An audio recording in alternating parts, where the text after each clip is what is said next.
Hi guys, Dr. Rob Barrington here with some more nutrition advice.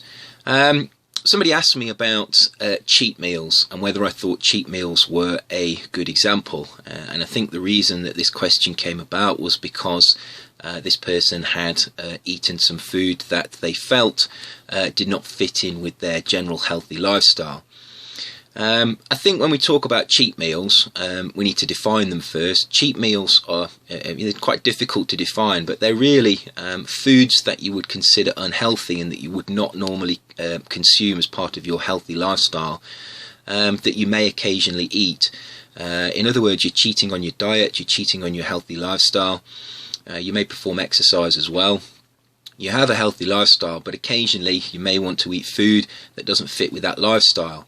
So the question is, can you occasionally have food, typical Western food that contains refined carbohydrates, that maybe contains other things that you wouldn't normally want to incorporate as part of a healthy diet? I think the answer to this is very difficult.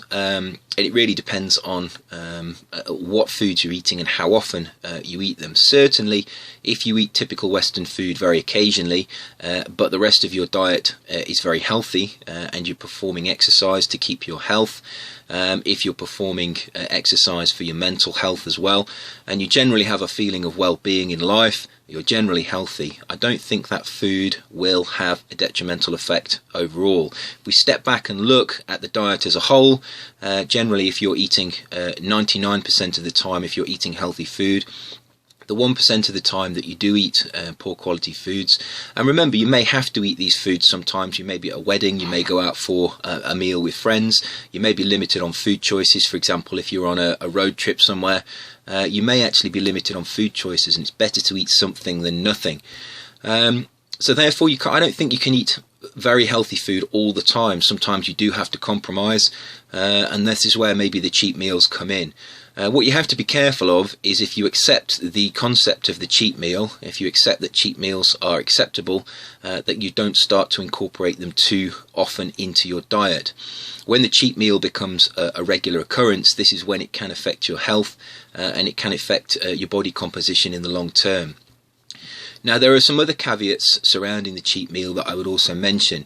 The main things that I would say about the cheat meal are that you need to take into consideration the exercise you've performed, and you need to take into consideration what the meal actually contains in terms of detrimental foods. Generally, after a workout, you can eat most things. Your body will be in a very highly metabolically active state. If you performed resistance training, for example, your muscles will almost certainly be depleted of glycogen, and you can eat refined carbohydrates and sugars. They tend not to have detrimental effects on your health. In fact, refined carbohydrates and sugars such as fructose, although in a normal diet they would be considered foods that perhaps lead to weight gain, if you've performed resistance training or even endurance training to a certain extent, these foods will be metabolized readily. They will actually go to resynthesize glycogen, and they won't have detrimental effects on your metabolism. It's only when you lead a sedentary life, when you consume too many of these foods and you consume them at the wrong times, that really they're detrimental. So one of the things I would say is, if that you're going to have a cheat meal and you're going to consume refined carbohydrates, I would try and train before you're going to have that meal. So if you're going out, if you know you're going out for a meal with friends, if you know you're going to a wedding, try and train in the hours before you go to that event, and then you can, to a certain extent, you can eat those types of foods completely guilt-free, and in fact they will be beneficial.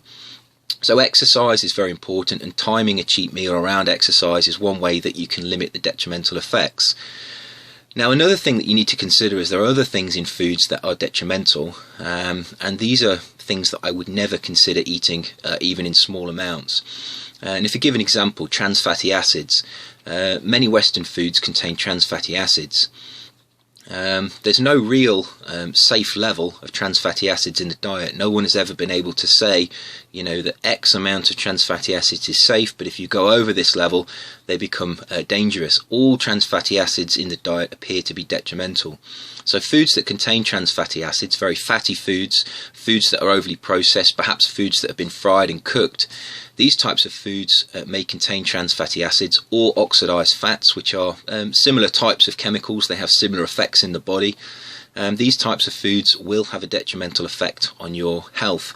They will increase inflammation, they will increase oxidative stress, and the damage will be done. And if you eat these foods too regularly, they will increase your aging rate, they will increase the risk that you have of putting weight on, they will increase the risk you have of getting Western lifestyle diseases, things like cardiovascular disease, cancer, dementia. So really I would suggest that if you have a cheat meal, try and avoid these foods altogether. There are obviously other things within Western foods that I would also suggest that you avoid, for particular pesticides, toxins, methyl mercury in fish. There are many things that you really should be avoiding, and you should never eat them at all. Now that's not to say that if you do eat them occasionally, will they have an effect? It's very difficult to say, and will you notice it? Probably not. But if you're going to have a cheat meal, try and keep the food healthy in terms of the fact that you can time them around your exercise to eat refined carbohydrates, which I would normally consider part of a typical Western diet. But there are certain things that I would still avoid, including the trans fat, the oxidized fats. Now this is where it becomes very difficult as to make recommendations, because it really depends on the types of food you're going to eat. Most Indian food, for example, if you go to an Indian restaurant, will be cooked in vegetable oil, and that vegetable oil will contain a certain amount of oxidized and trans fatty acids, and that will have a detrimental effect on your health. Now if you only had an Indian meal, for example, once every month, how much of an effect would that have on your health overall? If the rest of your diet was very healthy, it would probably be minimal. So it's very difficult to make these recommendations, and I think you have to make the call yourself as to whether you think you require a cheat meal for a particular reason. There are very nice foods, and there are places that you can go to where you can have very nice food that's actually very healthy. If you look around, you can find restaurants that produce fish. They have fish with vegetables. The food is very nice. It's also very healthy. So don't always think that if you're going out to eat that you have to eat poor quality foods. You don't. You can go out and you can have high quality foods.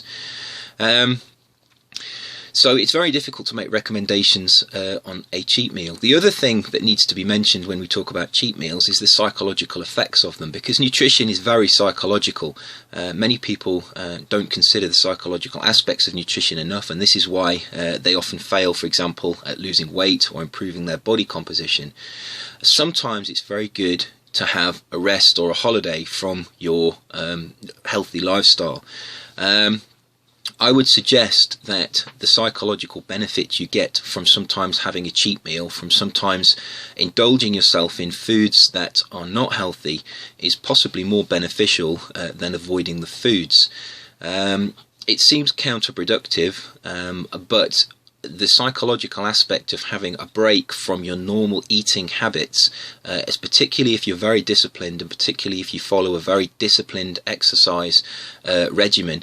If you break from those from that discipline occasionally, the psychological release that you get is actually beneficial, can actually drive you forward so that you can go back to your healthy lifestyle with more vigor, with more determination.